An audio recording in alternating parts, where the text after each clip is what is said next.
wabarakatuh. Perkenalkan, nama saya Hayu Asyapira, Biologi 1 semester 6, mahasiswa UIN Sumatera Utara. Di sini saya akan menjelaskan sedikit jurnal tentang aktivitas antimikroba teh asam daun tin atau Piscius carica secara in vitro dengan penulis Elwi Dewi Novitasari dan Ernanin Diah Wijayanti dengan jurnal Cistrans volume 2 nomor 2 Desember 2018. Baiklah, saya akan menjelaskan sedikit isi jurnal tersebut. Penyakit infeksi merupakan suatu penyakit yang disebabkan karena adanya mikroba patogen. Menurut Kementerian Kesehatan Republik Indonesia, pada tahun 2016 telah terjadi kasus penyakit infeksi sehingga mencapai 7 juta kasus.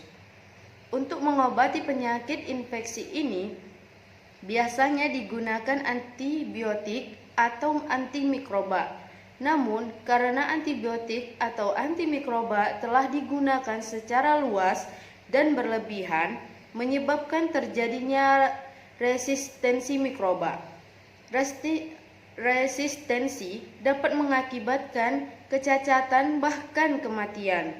Oleh karena itu, fenomena resistensi ini mendorong peneliti untuk menemukan antimikroba dari tanaman herbal, yaitu daun tin. Beberapa penelitian telah membuktikan bahwa daun tin memiliki aktivitas sebagai antimikroba. Pada umumnya, masyarakat masih menggunakan cara empiris dalam mengolah tanaman herbal tersebut, misalnya hanya dengan cara rebusan atau seduhan. Untuk membuat teh asam daun tin akan diekstrak dengan metode seduhan. Namun, karena hasil dari seduhan ini terasa pahit, maka harus dilakukan proses yang dapat menghasilkan rasa pahit tersebut, yaitu fermentasi. Tujuan dari fermentasi ini adalah untuk membentuk rasa atau aroma teh menjadi lebih khas atau enak. Daun tin ini mengandung senyawa flavonoid yang tergolong dalam polyphenol kompleks. Salah satu fermentasi yang dapat diaplikasikan adalah menggunakan kombucha. Kombucha juga memiliki manfaat sebagai antimikroba. Komponen aktif yang dominan sebagai antimikroba pada kombucha adalah asam asetat. Semakin tinggi keasaman, maka zona hambatnya semakin besar. Berdasarkan hal tersebut, fermentasi menggunakan kombucha diharapkan akan meningkatkan aktivitas antimikroba. Hasil penelitian yang pertama, fermentasi daun tin. Seduhan daun tin mengalami perubahan organoleptis setelah proses fermentasi menggunakan kombucha. Perubahan terjadi pada parameter warna, aroma, dan rasa.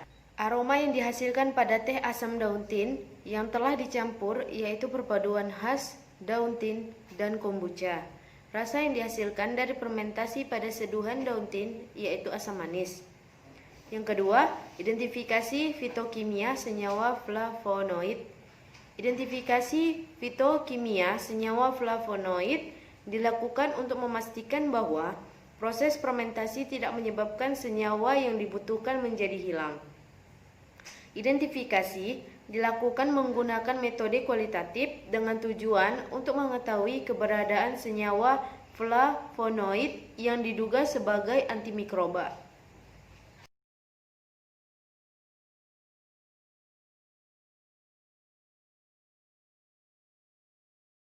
Pengujian antimikroba dilakukan dengan menggunakan metode difusi sumuran, diameter zona hambat sebagai indikator.